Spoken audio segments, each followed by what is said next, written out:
මේ ඔයා දන්නවද එර්ලින් හාලන්ඩ්?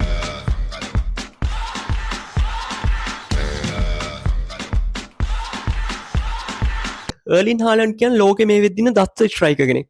එයා මැන්චෙස්ටර් සිටි ක්ලබ් එකේ සෙල්ලම් කරා. ඒ වගේම නෝර්වේ නැෂනල් ටීම් එකට සෙල්ලම් කරනවා. එතකොට මේ වෙද්දි FIFA World Cup එකේ තුන්වෙනි වැඩිම ගෝල්ලාභියා. එතකොට පළවෙනි ඉන්නවා ලියනල් මෙසි ගෝල් 7ක් ගහලා ඊට පස්සේ ෆ්‍රාන්ස් වල එම්බාප්පේ ඉන්නවා. පස්වෙනි තැනට එංගලන්ඩ් වල හැරි කේන් එක්ක සමතැන ඉන්නවා ගෝල 5ක් ගාලා එර්ලින් හාලන්ඩ්.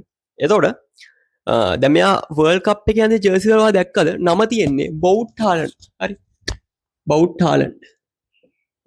බවුට් හාලන්ඩ්. එතකොට කවුද මේ බවුට් හාලන්ඩ්? මෙයාගේ සම්පූර්ණ නම එන්නේ එර්ලින් බවුට් හාලන්ඩ්.